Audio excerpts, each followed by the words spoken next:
You may be suffering from imposter syndrome if you have a nagging feeling of self-doubt or unworthiness, or if you constantly feel like you are intellectually inferior. This can happen even if you have many achievements. It's not about your successes, it's not about the achievements that you've had. In fact, many people who feel like an imposter have many achievements. They may have a wall full of awards and accolades, and yet they still feel like an imposter. You may be worried that one day someone's going to discover you and realize that you don't belong where you are. You may be sensitive to criticism or skeptical of praise. And I get it. I've been there. I mean, throughout my PhD, throughout my master's degree, I always felt that other people were smarter than me. I always felt that other people had more resources than me. And who am I to be here? Who am I for this university to accept me? Who am I to have gone to Edinburgh, gone to university there for my master's degree? And all along, as I was accomplishing, as I was collecting praises, I was feeling that I don't deserve this.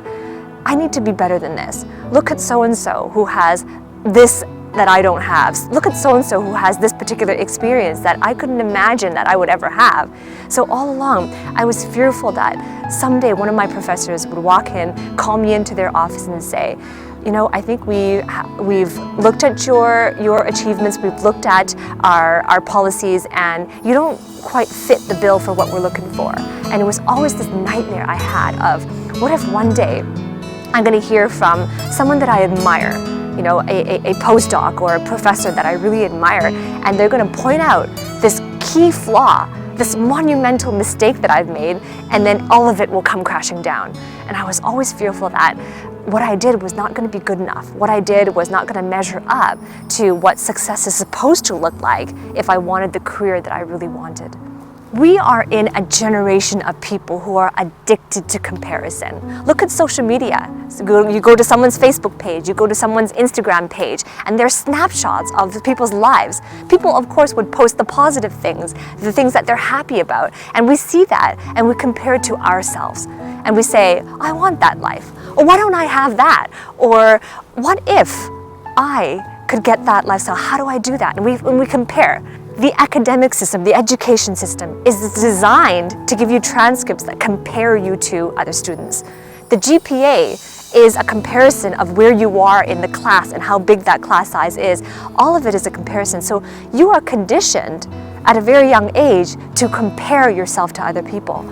Your parents are comparing you to your siblings. Your friends are comparing their lives to other people. You're comparing, there's always that competition. So we're in a generation that is addicted to comparisons. So if you want to overcome that imposter syndrome, you have to separate the facts from your feelings, because the facts are what will set you free. This means that you have to begin to live at a level of truth with yourself. Look at the raw facts of your results. What have you done? Exactly what have you achieved?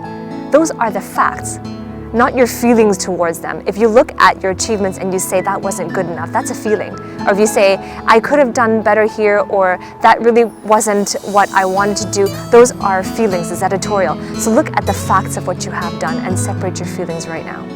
When you look at the facts of your achievements, that's when you begin to see the fruit. And when you separate the feelings from that, once you own the facts, you begin also to own the feelings that you have associated with those achievements. So I'm going to give you 4 questions that you can ask yourself to overcome the imposter syndrome.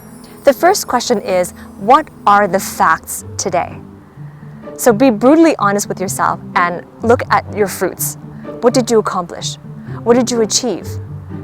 Get some feedback on that. Ask your colleagues, what do they see that you have achieved? Because sometimes especially if you've been in this pattern for a long time where you're looking for negative things to believe about yourself, when you are constantly sensitive to criticism and skeptical of that praise, you want to get feedback from other people on how they feel and how they see and how they view your accomplishments.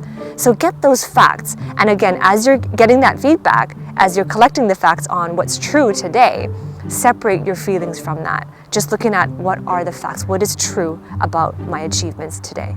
The second question is, what are my feelings on that today?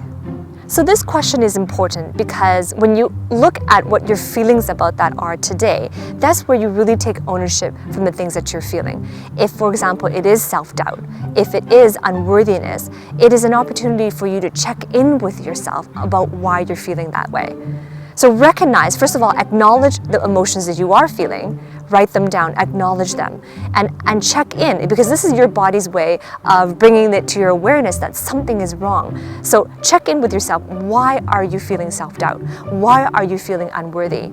And then you go back to the fact and say, is it true? Am I unworthy? Is that really true? What else is true? So you use your feelings as a guidepost. When you check in with them and you ask yourself why you're feeling that way, it's an opportunity for you to investigate what's working and what's not working. The fourth question to ask yourself is, what are the facts about my career?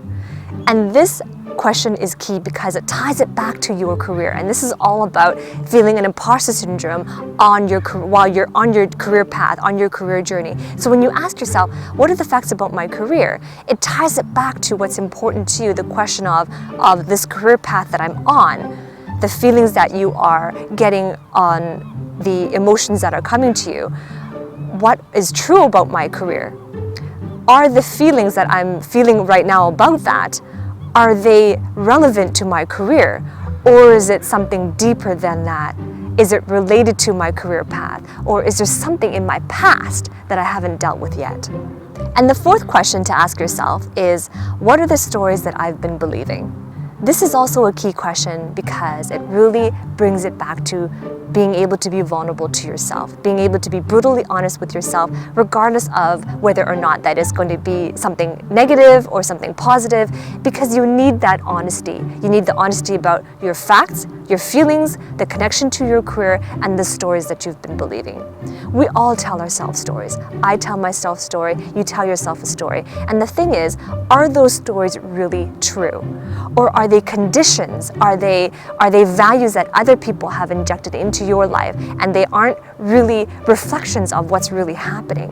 The problem is, if you believe in those stories and you continue to hold that story to be true, even when the reality is not a reflection of what you've been believing, then the trajectory will go that direction, because what you focus on, that story that you believe on, will become true and it will expand. So what are those stories that you believe? What are those stories that you've been believing all along? I'm not good enough. I'm not smart enough. I don't have the resources to get there. These are all stories. Have they been stories that you've been telling yourself?